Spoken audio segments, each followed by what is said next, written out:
guys, how's it going? I'm just going to mute this. Let me mute this. I'm just going to turn it all the way down. Otherwise, you're going to have... Oh, no, we don't want that. We don't want that. We don't want that.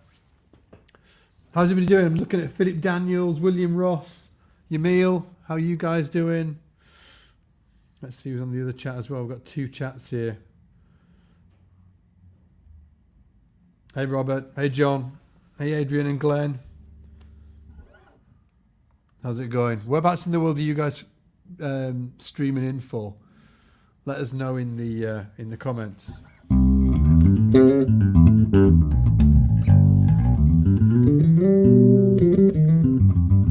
And just give us a shout as well. Let us know if the audio's all right. Give us all of the information you can. Where are you from in the world? And can you hear us loud and clearly? And if you can't, we'll do something about it. And I'm also going to just see if you can hear the backing track as well. Let me just track on. Here we go. Bit of bass with it.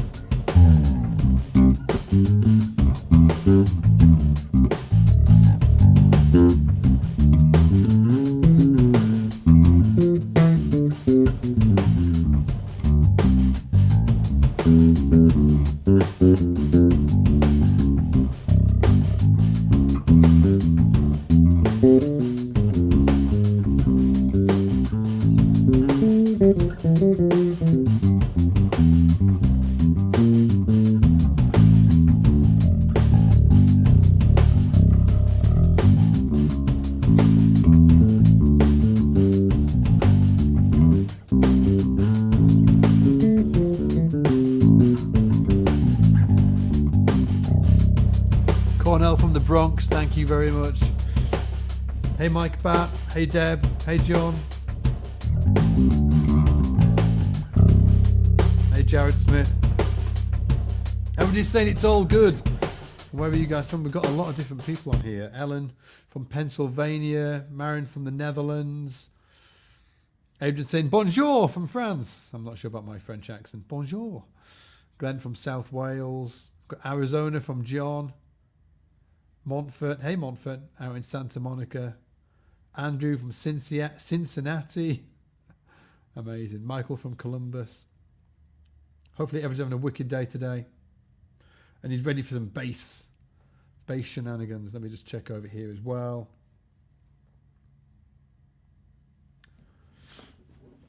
Somebody's asking about the bass already. Mandarin Duck, how's it going? Andy Goodwin from St. Louis. Lots of questions about the bass.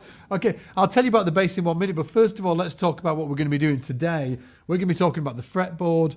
If you missed yesterday, I'll give you a brief recap. But first of all, I really want you to get the download. So if you haven't got the download yet, that's going to be really important. It's got all of the exercises that we're going to be working on. So if you missed yesterday's stream that we did, you'll be able to get the download there. And also we're going live as well, same time tomorrow. And you'll also get the exercises for tomorrow as well. So you can do a little bit of practice ahead of time. Now, if you're on YouTube watching this, there is a link down below. If you hit that link on YouTube, it will take you over to a page where you'll see a video player and it'll be me right now live on that other page, but on the other page the downloads are underneath, so you'll be able to grab those downloads on the other page. Again, if you are on YouTube, make sure you click the link on in the description down below. It will take you over to the page. You'll see a video of me, in fact this video right now, but the difference is that the downloads will be underneath that video. And if you're on that page already, the downloads are down below. Make sure you grab them there, okay? Wicked. And obviously we're talking about the fretboard. My big thing is really trying to get bass players around the world, hopefully you guys today, to think about the fretboard a little bit differently, because I think that in some way, shape or form, bass players got confused along the way of what we really need to do in the band, and that directly impacts how we think about and move around the fretboard. So put simply, I'm sure that all of you have bought a beginner's bass book before. Well, a lot of those beginner's bass books, you open them up and the first thing that you're faced with is, hey, here's a major scale and this is the modes and all of those shenanigans. And I think that is actually a backwards way of learning. I think that we should be thinking much more like guitar players or keys players, right? And if you open up a guitar, like beginner's guitar book, you'll open it up. What's the first thing? In fact, you let me know in the comments.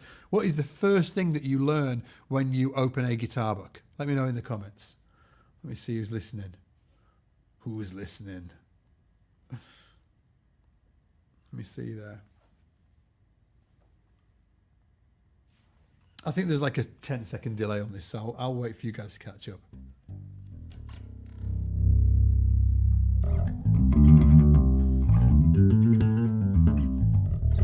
Yeah, Coop's exactly right. Ron's exactly right. Matthew's exactly right. Linari's exactly right. The thing that you'll be learning about, and the thing that you'll see in those books as you open it up, is it's all about chords. As a guitar player, you learn chords when you open that book up for the first time. Normally, the open A chord and the D chord and the G chord. Now, if you think about what we do in the band, guitar players play chords, right? When they're not, shredding. When they're not shredding, they're playing chords. Keys players, same thing. When they're not shredding, they're playing chords. What do bass players do in the band? Okay, do we just play root notes? No. Do we just double what the guitar player is playing? No. Okay, we do the exact same thing as the guitar player and the keys player. We play chords, but we don't play them like this.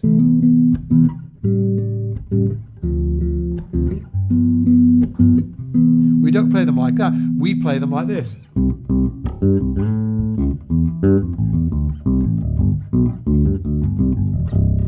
Okay, so what am I doing there when I did that? Let me just get this right. Let me get the sound right, dudes. Okay.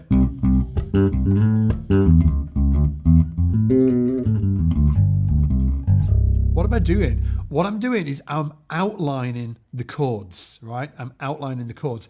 How do I do that? Well, I use the chord tones, okay? The notes that make up the chord. So even though we're not playing like this,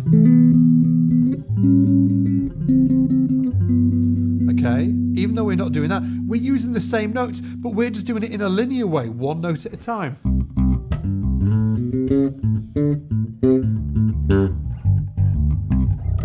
Okay, I'm just playing the notes one note at a time from the chords. I'm using those, excuse my snotty nose. I'm just using the chord tones, right? Which means we're doing the same thing. We are playing the chords. So if we want to be able to play the chords, outline the chords as a bass player, okay, just like the guitar players and the keys players doing, what tools do we need? Okay, they play the chords. Well, we need to play the chords as well. But again, we don't play this down here, do we? Okay, we go.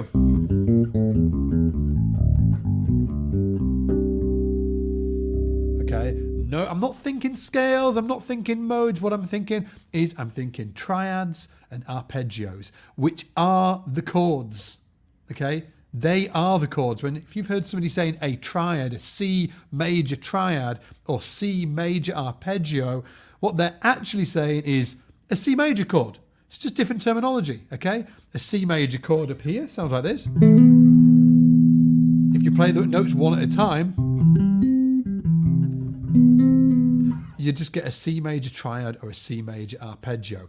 So my deal is, or what I like to, my thesis is, if you are a bass player, hold on, because I know somebody's going to wince and be like, oh, that's so cruel to say that. But I mean it like, first of all, what I'm about to say, it's not your fault. Again, it's because in general terms, when you open up beginner bass books or go to beginner bass lessons, they're all talking about scales and modes and stuff like that, okay? So I like to think of, if there's a bass player out there that can't use triads or arpeggios to outline a chord progression, okay, that is exactly the same as a guitar player who cannot play chords. They can't play the chord progression. The bass player can't play the chord progression. I know that stings a bit because there's so many bass players who cannot do this. But again, it's not their fault. There have been many people, two specifically jump to mind, that have been like flying this flag for this approach, chord tones first approach, for years. One being Carol Kay, the other being Jeff Berlin. Both of those guys, well, guy and a girl, but all guys, right? Both of those guys have been talking about chord tones for years and years and years. But I think that what really frames it really well is when you think about how important they are, and you say this phrase: a bass player who cannot play triads or arpeggios or use them to outline the chords is like a guitar player who can't play chords, right? Not very good. So that's what we're going to be talking about today. And yesterday in the, and by the way, I'm not against modes. I'm not against scales or any of that. Like, I use scales all the time. I use modes all of the time. I love them. They're great. I just mean as a bass player, as a functional bass player, like, learning how to use your chord tones first is the most important thing, okay? I'll give you a quick example. Here's a groove. I'm going to take 4 chords, and this is what we're going to be doing today. 4 chords. Okay, so it's going to be C major, A major, D minor, and then G major. Okay, 4 chords. Okay. If you haven't got the download yet, if you're on the live stream page over on SBL, the download link for all of these exercises is down below. If you're on YouTube watching this, hit the link in the description. It will take you over to that page on SBL and you'll be able to grab the download. Okay. So here's a super quick demonstration. Then we're going to go do a quick recap of the exercises. Then I'm going to be showing you some new exercises, okay? So I'm going to put on a groove. And first of all, I'm just going to play roots. Then I'm going to play roots and fifths. Then I'm going to play roots, fifths and thirds. And then I'm going to play roots, fifths, thirds, and chromatic approach notes. And at no point will I ever be thinking about scales or modes, okay? Just to give you a demonstration. Again, and I'm just playing around those 4 chords. C major, A major, D minor, G major. Yeah, C major, A major, D minor, G. And yes, you could just play the roots. That's a great place to.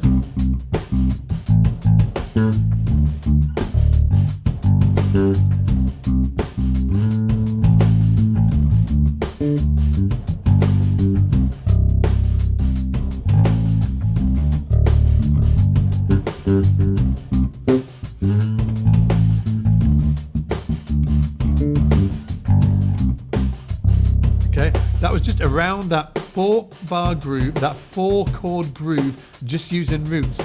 Now, if I add in the 5th, right, we all know the 5th.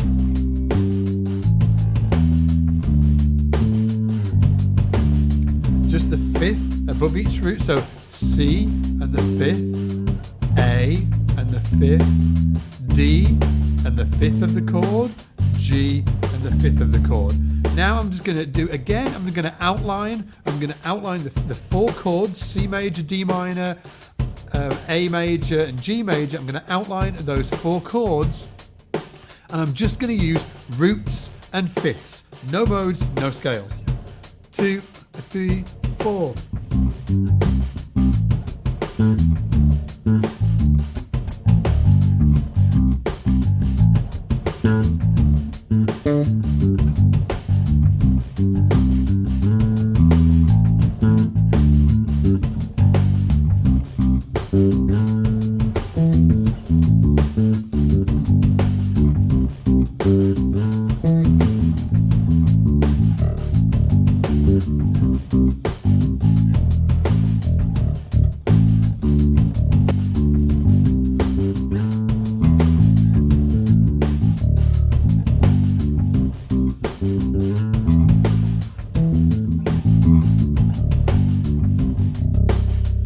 That was just roots and fifths. No thirds, no sevenths, no chromatic notes, just roots and fifths. And again, no scales, no modes. Now I'm going to add in the 3rd of each chord as well.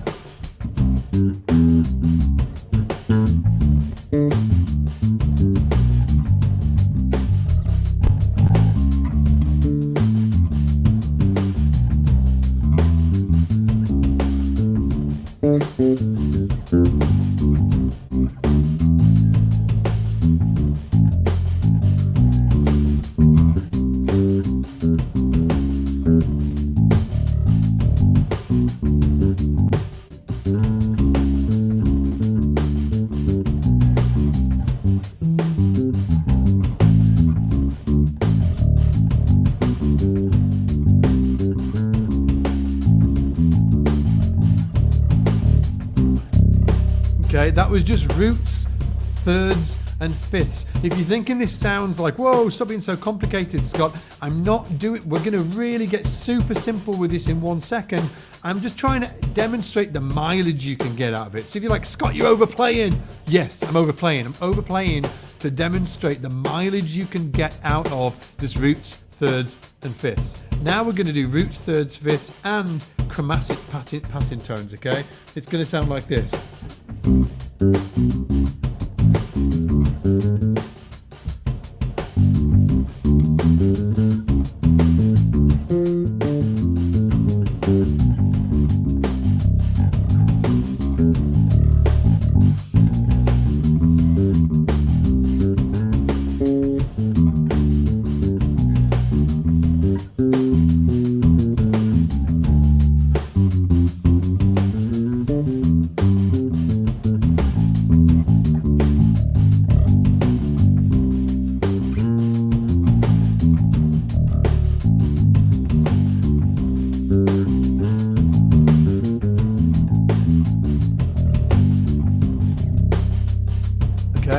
Again, that was just roots, thirds, fifths, and chromatic approaches. That's all it is. At no point am I thinking roots. At no point am I thinking scales or modes or any of those shenanigans. Even though, as a caveat, I will say I do use scales, I do use modes. I just think as bass players, we just need to be thinking chords first. Chords first. Okay, just like the guitar players are playing chords, just like the keys players are playing chords, we play chords, we outline the chords, and the tools that we use to outline them are triads and arpeggios. It is as simple as that. So a bass player, I will say it again, a bass player who can't outline a chord progression using triads or arpeggios is the same as a guitar player who can't play chords. We can't function properly within the band if we do not know how to outline the chords, if we don't know how to use arpeggios and triads to do so. I'm not the only one that's been saying this. Jeff Berlin's been saying this forever. Carol Kay's been saying this forever. I'm sure that there's a bunch of James Jamerson did it forever. If you listen to James Jamerson bass lines, what's he doing? He's playing the chords, okay? And for any jazz players out there who are experienced, I'm sure that you can attest to this. Can you remember when you got on them gigs when you first started out? And those old school players who were really, really crazy good, and you were like asking them questions, and they were just like, just play the chords, man. Just play the chords. I can remember this sax player saying that to me, and I was like, what does he mean? Play the chords.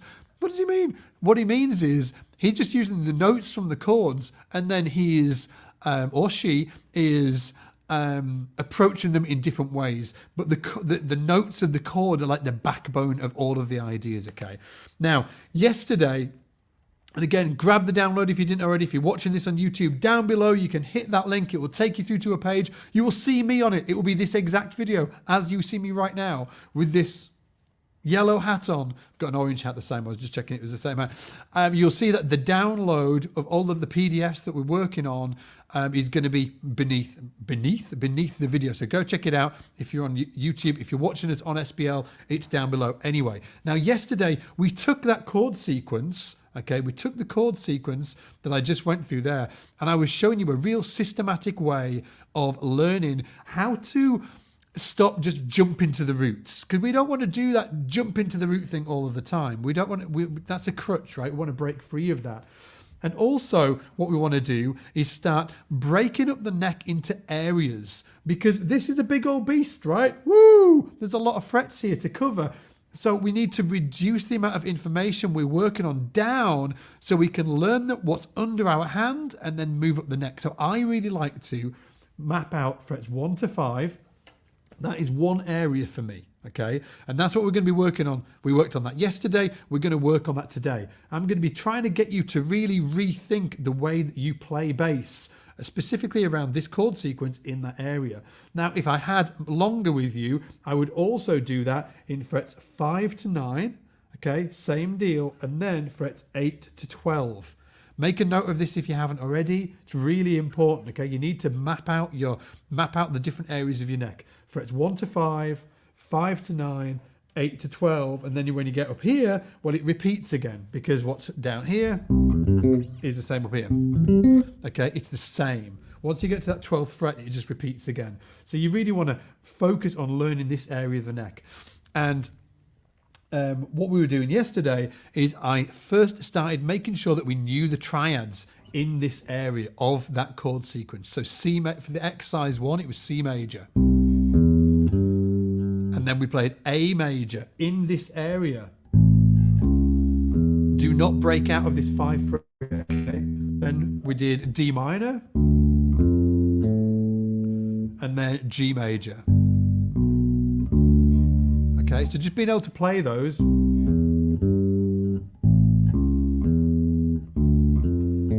is super important, because that's how we're outlining the chords in this area of the neck for that chord sequence.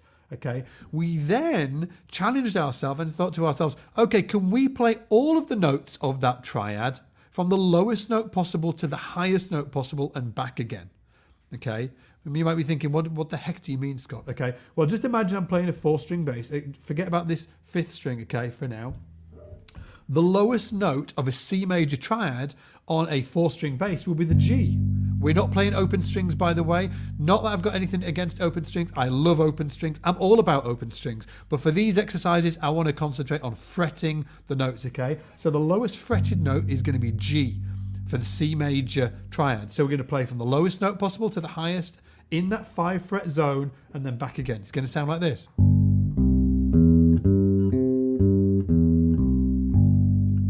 Then we move to the A major and we play again from the lowest fretted note in the first 5 frets to the highest and back again. It's going to look like this. A major.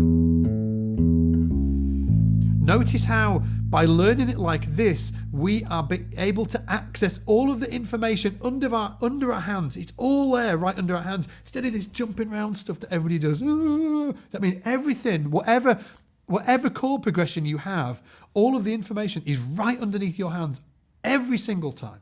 Every single time, okay? You should be able to take that chord sequence and access all of the triad notes, all of the arpeggio notes right underneath your hands without jumping around. And this systematic approach will give you the ability to do that, okay? So again, C major from the lowest note, A major from the lowest note. Then we go to D minor. Well, what's the lowest note in D minor? What's the lowest note in D minor? Fretted.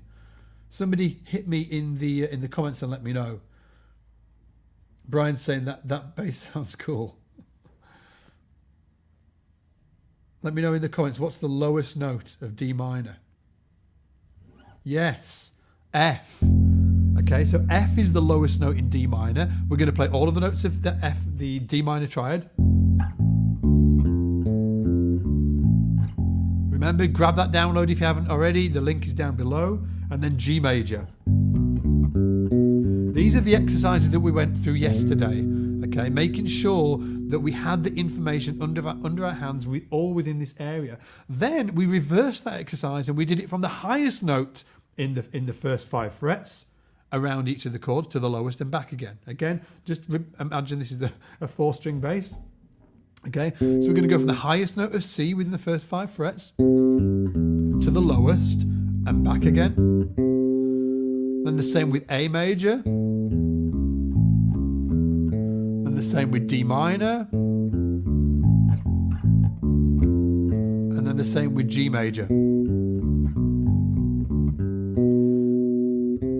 And then we're back again, okay? And you can rinse these round again, just like...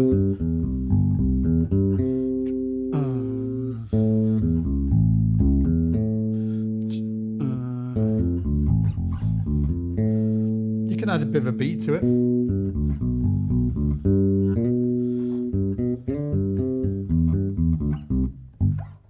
Okay, so that's what you really want to get down first before we start looking at the next exercises, because the next exercises we're going to add in a little bit of a beat, okay, just to give us a little bit of pressure, because all of the exercises that we did yesterday, or the ones I've just taken you through today, if you didn't catch yesterday, all of that stuff you can do in rubato. You don't want a metronome chasing up your ass, right? You just want to sort of like, whoa, you just want to be able to find the notes. You know, you don't need that pressure of keeping to time, right?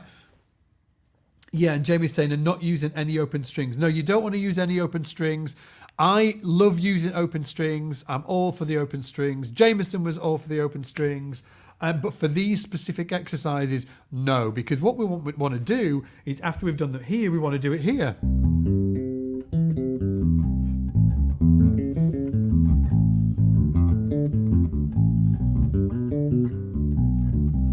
I did the same. That was C major, from the highest to the lowest in that fifth to ninth fret, and then A major, D minor to G major. Notice how this is going to break that always jump into the root thing, especially on these ones. Going from the highest note possible. There we go, A major, then D minor. Like, when's the last time somebody played a D minor to you?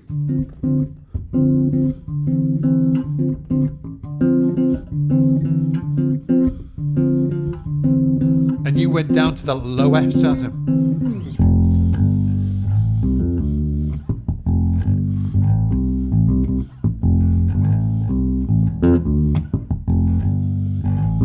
Okay. You can do that, right? That, right down to that low F on that D minor. But 95% of bass players, if there's a D minor thing, they're going to like play that D minor, right? They're just going to play that D. You know, and they're not going to be able to really go down to that F because they don't even know it's there. So super important stuff. Now, open up that PDF if you've got it. And, oh, well, I'll do actually. Let me just, I might be able to see both. I might be able to see both chats. I'm kind of switching back and forth between the chats. So I should be able to do it on here. Ooh, there we go. Oh, there we go. I can see it on here. Beautiful. Hey, Christopher Petty. Again, any of you guys on YouTube, just go over to the link below and grab the downloads and stuff like that. By the way, somebody's been. let's jump into the exercise in 1 minute. But first of all, a bunch of you been asking about this bass. It is an F bass, made in Canada, and it's essentially a jazz bass on steroids, kind of. So why is it a jazz bass on steroids? So it's like single coil pickups. It's single coil pickups.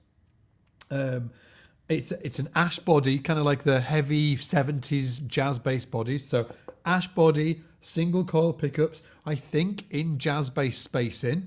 So it's like jazz bass. And then it's got a whole lot of knobs, right? But if you just think of it like these three here are just like jazz bass knobs. Volume for the neck, volume for the bridge, and a tone. Volume, volume, tone. And then this is just an active circuit. Bass, middle, and treble. And so it's kind of like a jazz bass on steroids. And you can hear that in the sound as well, you know. Just sounds like... Got that slap.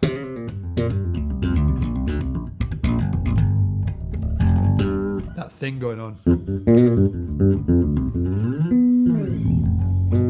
Oh.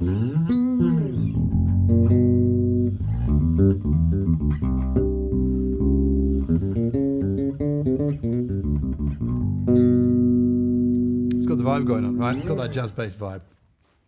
Hey, Bryce. Bryce is saying, good morning for good old... Oh, good morning for good old Palestine. Texas. Hey, Bryce from Texas. Are you guys ready to jump into these next ones? Matthew's saying, I can name the notes every time, but when playing it's sort of a blur. Can't think of chords trying to play. So Matthew, and if anybody else is wondering this, I'm really not thinking the notes. I'm not thinking. So when I was doing that demonstration before, like...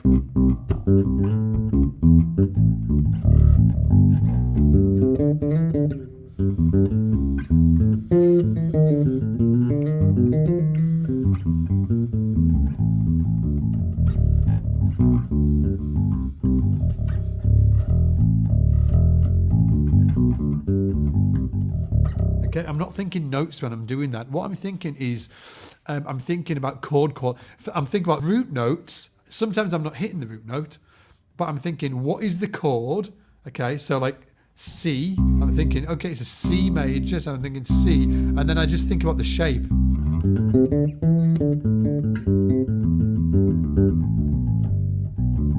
Okay, I'm not thinking notes, so I just think about the root note and then think about the chord quality. So C major, A major. I didn't think any notes when I played that. Okay, D minor, so I know that the D is here, but then D minor. Okay, so I can use my minor shapes. G major, okay, G's right there. And then I plug in the shapes. Okay, so I think about the root note and then the quality of the chord. The quality of the chord determines what shape I use on it. Right, I'll say that one more time. So wherever I am, if it's like, you know, going around that chord sequence, C major, A major, D minor, G major, I'm always thinking about where are the root notes. And then once I know where the root note is, then I apply a shape for the chord quality. So root note, chord quality, and then I apply a shape depending on what the chord quality was. If it was C minor, right here, I'd be like, okay, C minor shapes.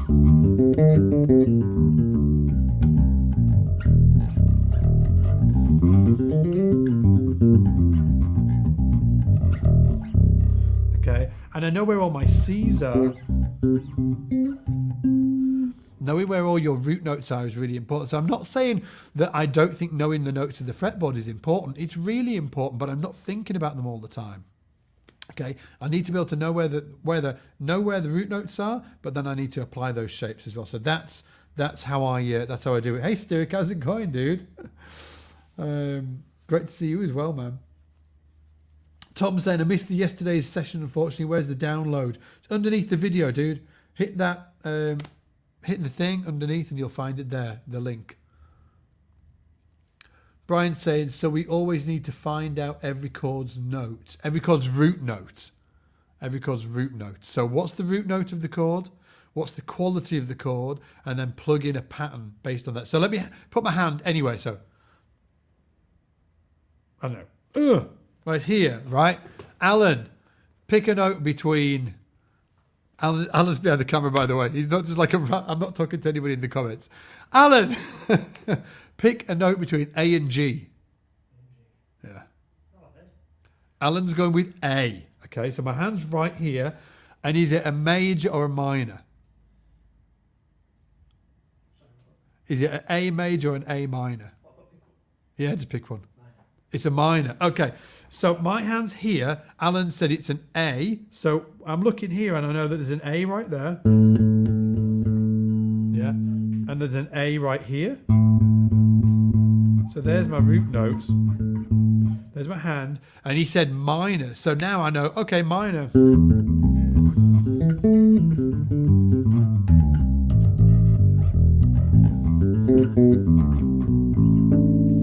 Okay.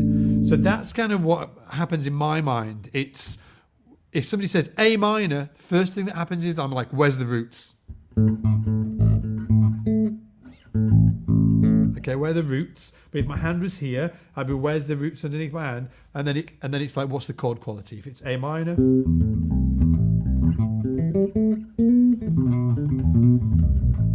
Okay, then I plug in shapes depending on what the chord quality is. If it was A major, I would use different shapes. A major, there's the A's again. Okay, A major.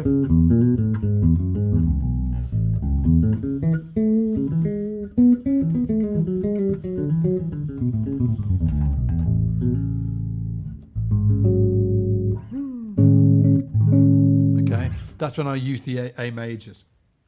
Okay, now on to today's exercises, okay? So if you did not grab the download, make sure you grab the download. Now, exercise 1 is we're going to play we're going to play around that same chord sequence, okay? C major to A major, whatever, A major to D minor to G major, okay? But this time we're going to play just 4 notes up from the lowest note possible within the first 5 frets, okay? 4 notes up. So the C major will be 1, 2, 3, 4. Okay, 1, 2, 3, 4. Remember, just imagine, I'm just doing this for 4 string, not to confuse anybody, just imagine the B strings are there. So 1, 2, 3, 4. Then the A major, the lowest note possible in the first 5 frets. We're going to count 4 notes up. 1, 2, 3, 4.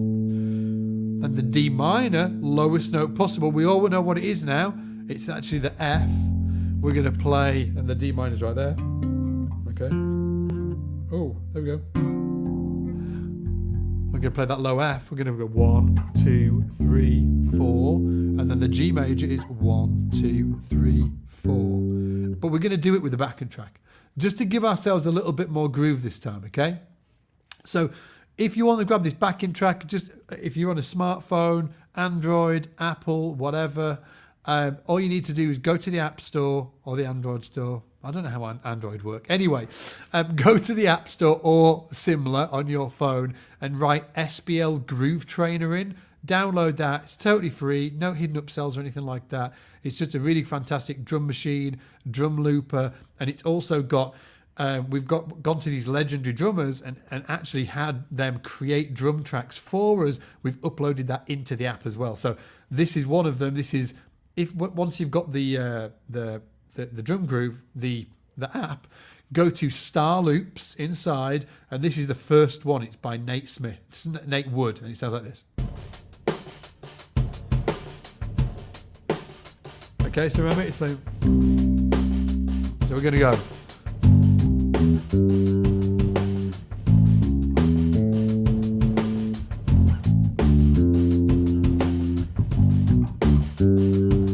Do that 4 times, yeah? 4 times round. Let's go. I want to, you know what to do. From the lowest note possible in the D minor.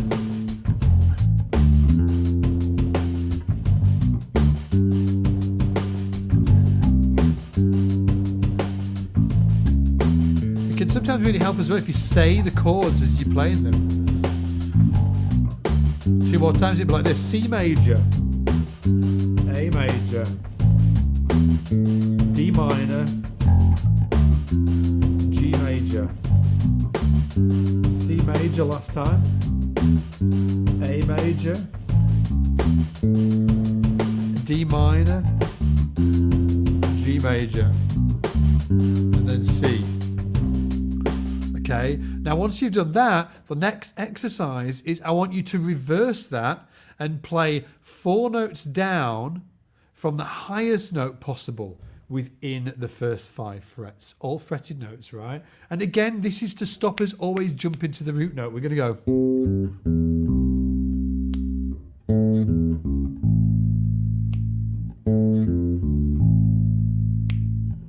Oh.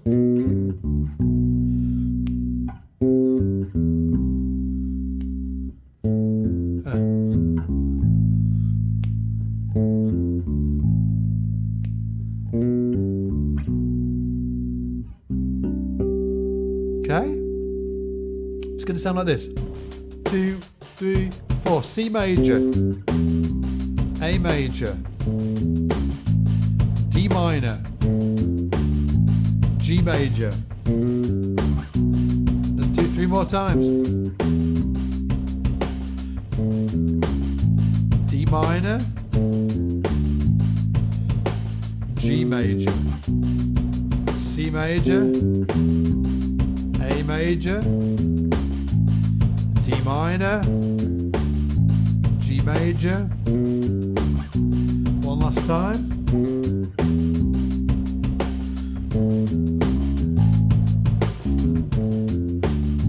To the G major.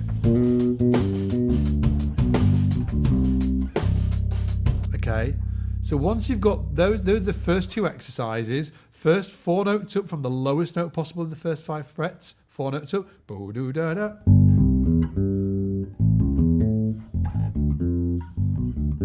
Reverse it round for the next exercise. Yeah, A major, D minor, G major.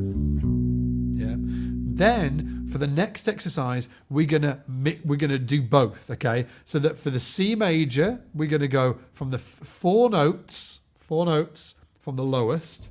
1, 2, 3, 4. Then when it goes to the A major, we're gonna go from the highest. 1, 2, 3, 4.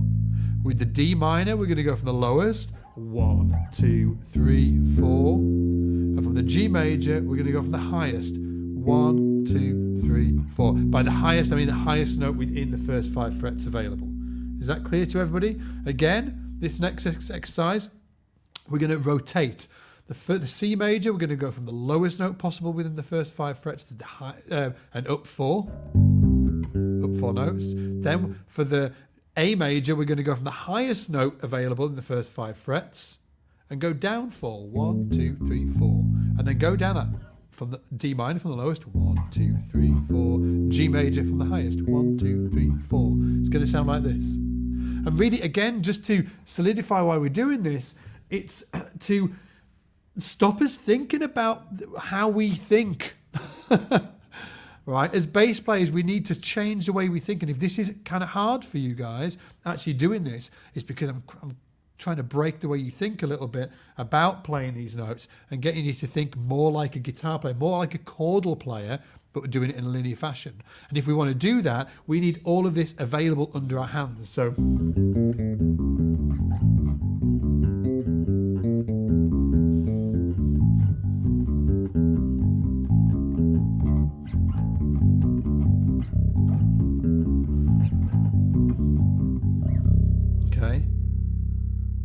all of the notes available on our hands. You can hear those chords as I'm playing around them, right?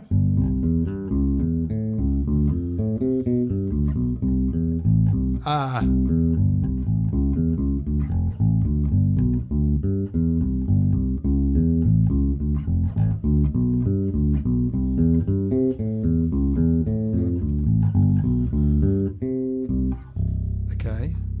So these exercises will help you do that. Let's get that groove on and do the same thing. So start from the lowest note possible in the C major, 4, then to the highest in the A major, to the lowest in the D minor, to the highest in the G major.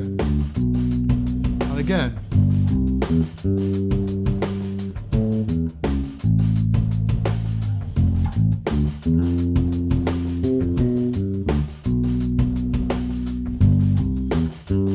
Times.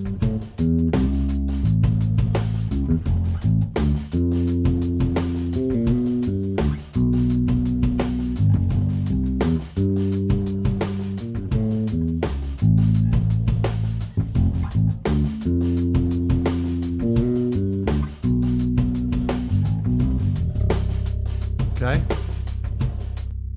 So that's what I really want you to focus on until tomorrow. And again, I'm giving you this in bite-sized chunks because for some of you it'll be big chunks you take and you're like, what the heck is this?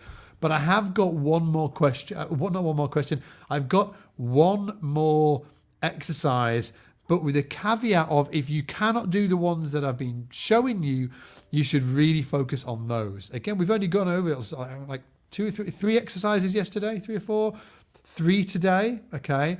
This next one is optional depending on your level. And what it is all I want to do is take the drum track, okay, take that drum track, download the app if you haven't already, SBL Groove Trainer on Android, on the App Store. It's totally free to grab that, okay? We're going to take that chord sequence, C major, A major, D minor, G major. We're going to take that chord sequence and we're going to play 2 notes per chord. Boom. And let's, for shits and giggles, let me keep it super simple to begin with. I'm just going to play root, 3, root, 3, root, 3, root, 3 on each chord, okay? This isn't the exercise. I'm just giving you sort of like a pre-exercise, okay? Root 3, root 3, root 3, root 3 on each chord. It's going to sound like this. 2, 3, 4.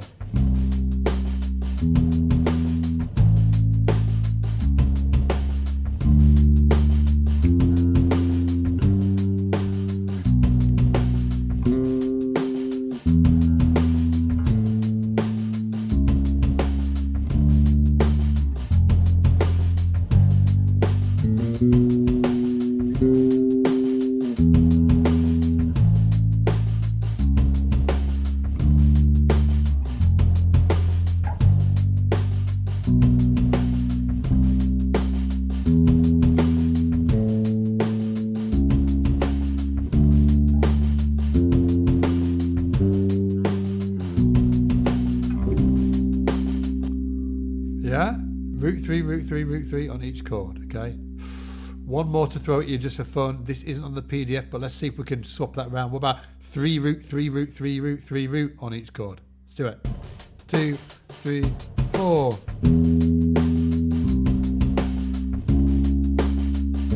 Oh, yeah.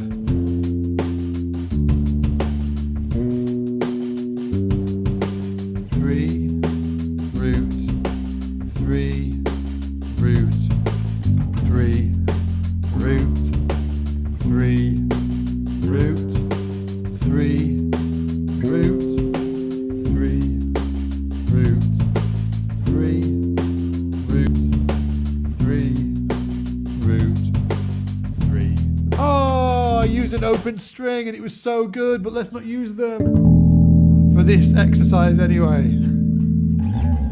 Okay, now the exercise I did want to show you is I want you to just pick any two notes from each chord. So you can play root 5 on the C major, 3, 5 on the A major, 3 root on the D minor, and root 5 on the G major.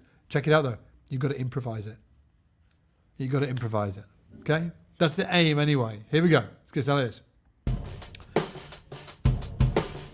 I'll say the intervals as I'm playing them. Again, C major, A major, D minor, G major. Here we go. Starting off with 3. 3 root 3 root root 5 3 5 3 5 Ooh, 3 5 3 root root 3 root root root 3 root 5 3 root 3 5 root 3 5 root, oh yeah, 5 root, let's do some of these, root 5 5 root 5 root 3 5 root 5 root 3 5 root 5 root 3 root root.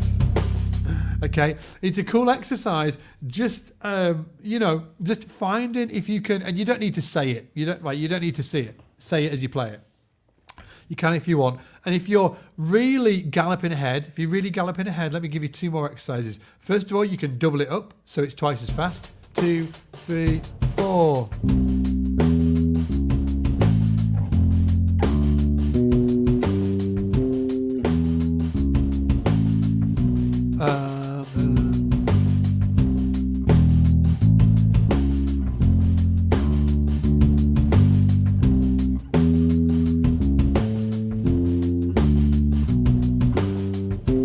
So you can double it up, or you can keep it at the same speed and move it up to here and rinse and repeat all of the exercises that we've done.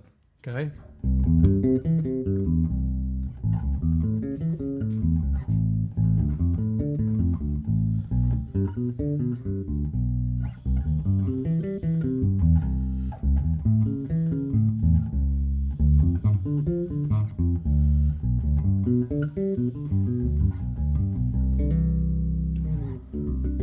Okay, that's only for people that are ready for that, right? But I will say, as a caveat, really try and get this nailed down. Like when whoever said it, you need to go slow to go fast or whatever, they were right.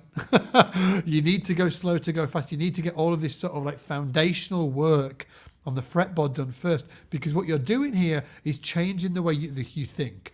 You're thinking much more like a piano player might, or more like a piano player might than a bass player, because we're really now visualizing the chords and where they are and being able to play around those notes. Okay, now If you want to go further with this, if you are a member over at scottsbasslessons.com, I highly recommend that you check out the harmonic layering course. If there's any members in the chat, and the two chats going on here, if there are any members in the chat, you will, I'm sure that you'll give that course a shout out. It's one of our most popular courses, and it's where I teach you all about arpeggios and triads and how to map them out over the entire fingerboard. I have a very specific way of teaching it. It's shape based, so like using patterns to memorize them. And although it might seem really complex when we talk about this thing, the cool thing is there's actually really only like 4 main chord types, right? Major, minor, dominant, and minor 7 flat 5, right? There's only those main 4 chord types, and everything else I see as like a customization of those. So as long as you learn these specific shapes in a very specific way, in the way that I teach it, you'll be able to get this stuff down, and you'll be able to nail the entire fretboard. And really be creatively free on the instrument, rather than feeling like pinned in, or when you come up here be like, oh, I don't know where I am, will somebody come, mummy? You don't need to be like, it doesn't need to be like that.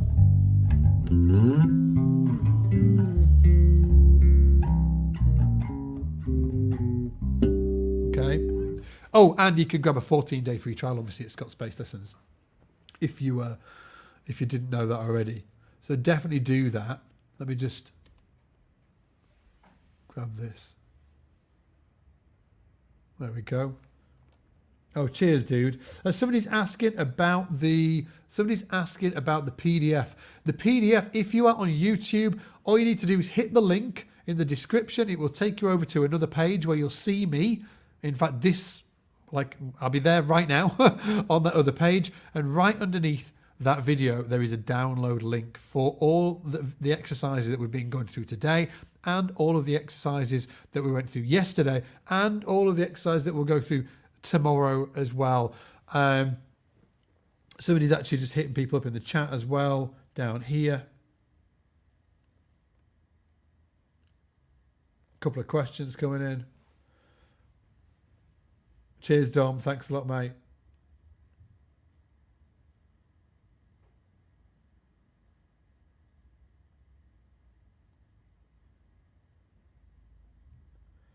Oh, Jared saying the PDF uses OpenE. Don't use that OpenE, Jared. Well, not if anybody's looking. Only when, on a dark room. Like my favourite note to use actually on a C major is definitely that OpenE. Any chord with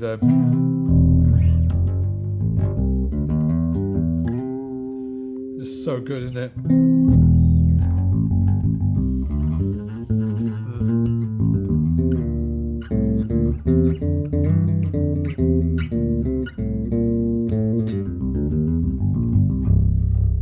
Yeah, Johnny's saying, I'm taking the harmonics layering course now. It is amazing. It'll change your life.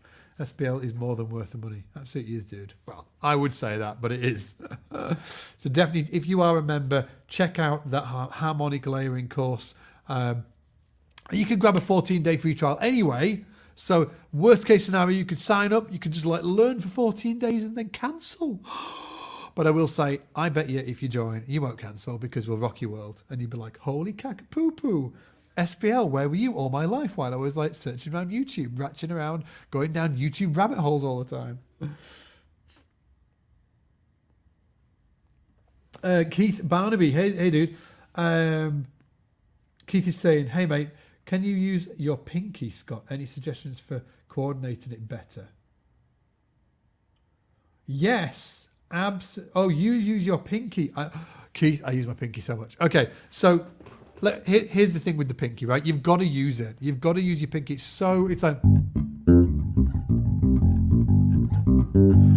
in terms of bass playing, the 2 fingers I use the most are the index and I don't know why I'm putting my thumb out. Index and the pinky. So if you hear me playing something like this, right?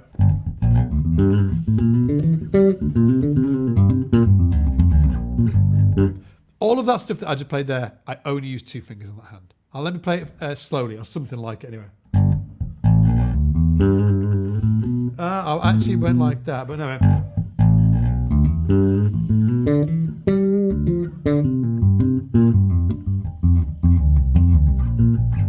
Okay.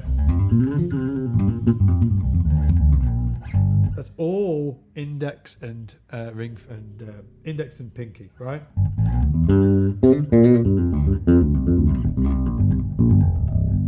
Okay. The reason, and first of all, so the reason some people don't use it is actually a technique thing. And this is just stick around if you're about to go, because this is the end of the lesson, but just stick around for this one bit.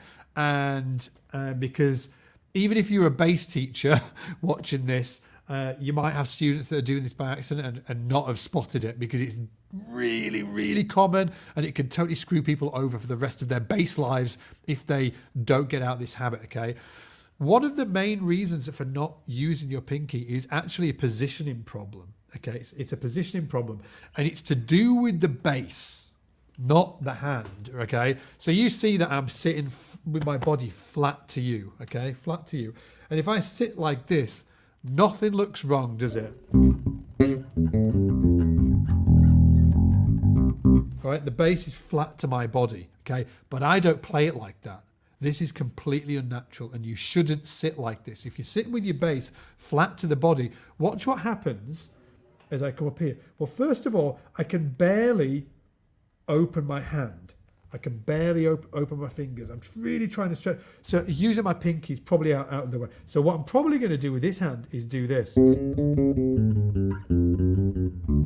Okay. And what's because of this, if I turn like this, Alan, can you get this? There you go. Okay, so let me put my bass flat to my body. Yeah, you stick on that one, Alan. So that my bass is flat to my body. Look at where my elbow is. My elbow's having to do this, right? My elbow's right back. So that means that this hand here is kind of forced up like that. Okay? It's what we want it to do is actually be like that. You can see here that my elbow is forward, and that gives me the ability to get the thumb down on the back of the neck and drop that wrist down. And in turn, that gives me the ability to, I'll come back around here. I'll just come to you, Alan. That gives me the ability to open that pinky. Because if your hand is like this, at that angle, you can't open your hands like this. In fact, I'll hold my hand open like this. Watch what happens as I'm going to do that. Okay, watch what happens.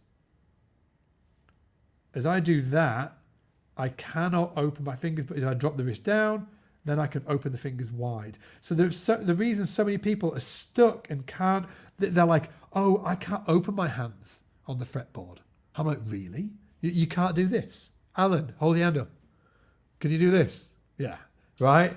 Everyone, is there anybody that's sort of like putting their hand up and they're like this? Everybody can do this. Right? Well, maybe like, I know, 1% of the world might not be able to. But like the average person can do this, okay? They can open their hands. But when they play bass, they find they can't use that pinky or even open it. So what happens is this weird, they hold the bass like this baseball grip like thing. Okay, baseball grip, which means they can't open the fingers, which means they never utilize the pinky. Now, it might be easy for me to be like, well, just drop this wrist down and open it, okay? But if you, let me come back around here, if you're sat with your bass flat to your body like this, you can't, because your elbow's all the way back here. It's all the way back there. So what you have to do, I'll come around like this. What you have to do is get that bass flat from your body, okay? And you get the neck and you push it out. And when you push it out, suddenly you can come up here. You can go all the way up the neck.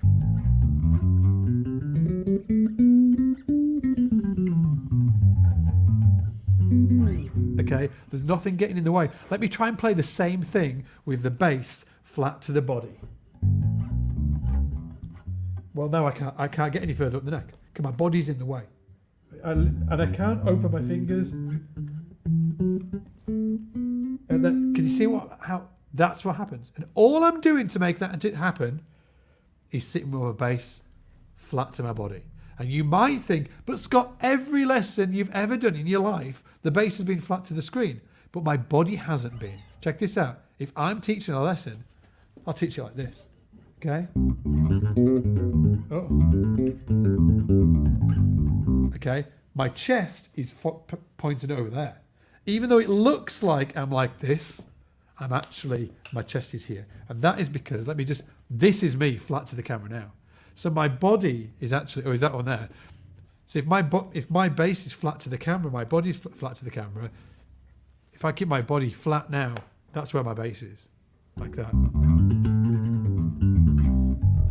All that to say that if you are not utilizing all of the fingers on this hand, it is likely not to do with your hand. It's a combination of things.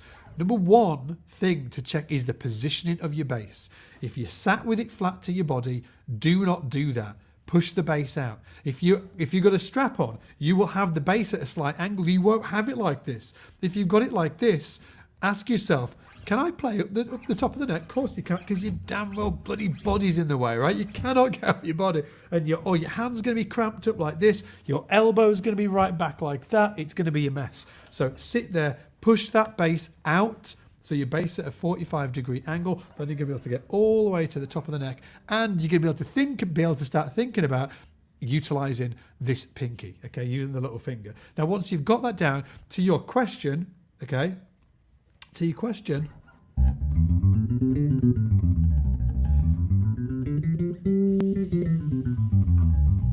I just run scales to really get that little finger working. Or just like chromatic patterns, 1, 2, 3, 4, 1, 2, 3, 4, 1, 2, 3, 4, 1, 2, 3, 4, and then back down.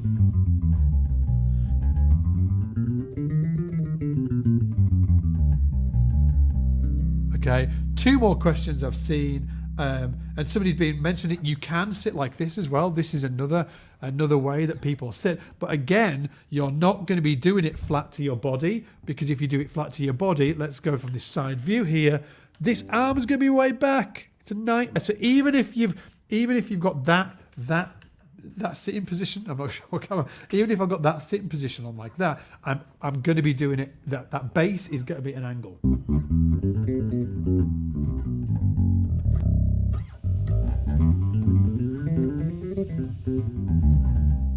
Okay, it's still going to be an angle. And then the last question is, yes, it is a panerai. Guys, that's it for now. Thank you so much for hanging out. It's been a really great time I've had today. And if you do want to grab that PDF, please go over to the page. If you're watching this on YouTube, hit the link in the description. It will take you over to a page. You can download it on there. You don't even need to put an email in for anything like that. It's just downloadable on that page. And I'm wondering if there's anything to mention. I will be back tomorrow, same time, same place, same bass.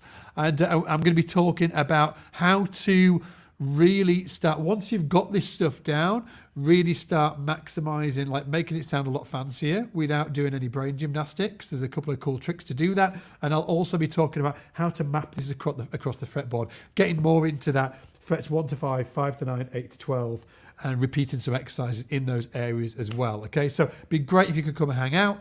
I would love to see you there. And other than that, take it easy. And remember, if you haven't grabbed a free trial over at Scott's Bass Lessons, obviously go do it. I've got bunches of courses there. We've got over 100 courses from some of the best bass players in the world. We would love to have you be a part of the community over there and help, and love to, if you put your trust in us to help you get in your bass playing